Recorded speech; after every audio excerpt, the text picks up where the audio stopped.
Aliens cried for help, and Deathworlders appeared from the shadows. The distressed beacon pulsed through the void like a desperate heartbeat. It carried no voice, only a coded scream that translated across languages and civilizations. Help us, please. On the fractured world of Allurin, the final defensive shields flickered, stretched to their breaking point. Above the planet's atmosphere, the fleet of the Rethkai Dominion circled like carrion birds. Their ships glistened black, their angular designs built to inspire dread. Every world they conquered was left hollowed out, its people scattered, enslaved, or extinct. The Allurans had resisted as long as their fragile bodies allowed. They were a gentle race, known throughout the Orion Spur for their artistry, diplomacy, and wisdom. But their biology was ill-suited to combat. Thin bones, soft skin, and lungs evolved from mild-tempered climates made them weak in prolonged conflict. Their defenders had been cut down in days. So, with no allies left nearby, with no fleet powerful enough to intervene, they had sent out a message into the abyss, more an act of grief than hope. The Dominion commander sneered as the beacon echoed through the void. "Let them scream," he hissed, mandibles clacking. "No one will come. No one dares defy the Dominion." He was wrong.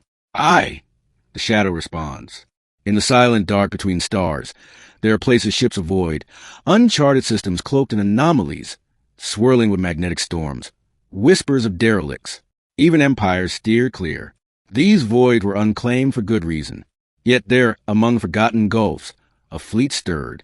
They were not sleek like Dominion warships or ornate like Alluran vessels. Their ships were scarred, patched, and bristling with weapons of every design. Some bore the marks of ancient wars. Others looked half-cannibalized from scrapyards. They had no single banner, no council, no parliament. They were scattered across the galaxy, whispered about in fearful tones by those who had met them. Most civilizations did not even speak their name aloud, because to do so was to conjure dread and awe alike. They were Deathworlders. Humans, the signal had reached them. And humans, despite their fractured clans, their internal strife, their endless arguments, had heard the cry, and they were moving. The Allurans did not know this yet. In the underground shelters, families clutched each other, waiting for the sound of bombardment. The skies above crackled with Dominion energy fire. Cities collapsed in flames. In the command chamber, Elder Valen bowed her head. "There will be no rescue," she whispered. "Our message will scatter across light years, never answered. We must prepare for surrender." But across the holographic display, one young officer gasped. "Wait, something is entering the system." The Dominion fleet wheeled in irritation. Dozens of new warp signatures flared. Strange ships emerged from a void. They were not uniform. Some looked like armored beasts, with thick plating that defied design logic. Others were small, darting, held together by little more than stubbornness and welded steel. The Dominion scanners flagged them as mismatched, primitive. Yet their weapons were active, humming with lethal energy. And above all, the newcomers bore one unmistakable emblem, etched, painted, or crudely carved into their hulls. A skull. "Two." First contact and fire. The Dominion commander snarled. "Unknown fleet, identify yourselves. This world belongs to the Rethkai Dominion. Withdraw or be annihilated." For a moment, silence. The human ships hung motionless, like hunters staring into the dark. Then, a voice answered, raspy, accented, dripping with scorn. "You've made a mistake." "State your species," the commander barked. The channel crackled. "We're humans, and you've hurt our friends." The Dominion fleet opened fire instantly. Plasma lances and energy torpedoes filled the void, streaking toward the ragtag human flotilla. By all logic, the newcomers should have scattered, their uncoordinated ships destroyed within minutes. But humans never did what logic dictated. Their ships surged forward, weaving through fire with reckless precision. Dominion projectiles hit armor plating that should have shattered, but didn't. Hulls glowed red with heat, then kept moving. Human vessels fought like predators cornered, snarling and biting. They rammed when out of ammunition. They detonated their own reactors in suicide strikes, crippling cruisers twice their size. They fought dirty, deploying electronic warfare to blind sensors, launching kinetic slugs that tore through shields, releasing clouds of shrapnel that chewed through sleek Dominion designs. The Allurans, watching from their shelters, could scarcely believe it.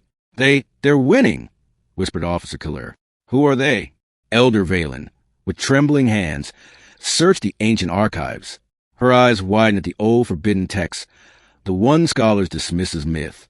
They are from Terra, she said, the cursed world, the death world. 3. The nature Deathworlders. The galaxy was vast and diverse, but most inhabited planets were hospitable. Lush oxygen, mild climates, stable ecosystems. Species born on such worlds evolved with little adversity. Conflict, yes. Predators, sometimes, but survivable. Manageable. Terra was different. It was a world of endless storms, shifting tectonics, and violent seasons. Its fauna were predators that stalked relentlessly. Its flora carried toxins, thorns, strangling vines. Disease ravaged every living thing. Survival was never guaranteed. To live on Terra was to fight every day. For water, for food, for shelter, for life itself. The result? A species that evolved not to avoid conflict, but to thrive in it. Fragile in appearance compared to armored aliens. Yes. Soft-skinned, yes. But cunning, relentless, impossibly adaptable. Where other species specialized, humans improvised. Where others surrendered, humans endured. And when they left their world, when they spread to the stars, they carried terror with them. The Dominion commander realized too late what he faced. These were not disciplined soldiers fighting for empire. These were predators unleashed. 4. The turning tide. The battle raged for hours. Human casualties were staggering. Ships gutted, crews vented into the void. But every fallen vessel bought time, crippled another Dominion cruiser, drew blood from the empire that thought itself untouchable. The Alluran people watched as a single human battleship, scarred and burning, rammed directly into the Dominion flagship. The explosion tore through its core, leaving the fleet's command shattered. Panic spread among the Rethkai. They were conquerors, but they were not prepared for prey that bit back harder than predators. Retreat began, slow at first, then frantic. The Dominion fleet broke formation and warped away, abandoning their ground forces. The skies of Alluran cleared for the first time in months. V aftermath. Silence fell across the planet. Fire still burned. Cities lay in ruin. But above, no more bombardment came. In the capital square, surviving Allurans emerged cautiously. And there, landing among them, came the first human dropship. Its ramp hissed open. Figures emerged, tall, broad, armored, scarred. Their eyes scanned the crowd like wolves searching for danger. One stepped forward, removing his helmet. His hair was cropped, his face lined. A jagged scar ran across his cheek. He spoke softly. You called. We came. Elder Valen approached, her hands trembling. Why? She whispered. Why would you risk yourself for us? We have nothing to offer. We are weak. The man smiled faintly, though his eyes remained hard. Because once, long ago, we cried for help, and no one came. We swore we'd never let that happen again. The Allurans wept, for the first time in generations, not in despair, but in relief. 6. The shadows shift. Not all humans stayed. Many left as swiftly as they had arrived, their fleets scattering back into the void. They never sought thanks, nor tribute, nor territory. They vanished like ghosts. But whispers spread across the galaxy. The Dominion had been bloodied. A peaceful race had been saved. And the ones who had done it, the humans, had revealed themselves once more. Alien councils debated furiously. Some called the Deathworlders saviors. Others warned they were a greater threat than the Dominion itself. And in the dark between stars, humanity watched, waiting, listening for the next cry. Because wherever oppression reigned, wherever empires crushed the weak, the shadows would stir, and Deathworlders would come.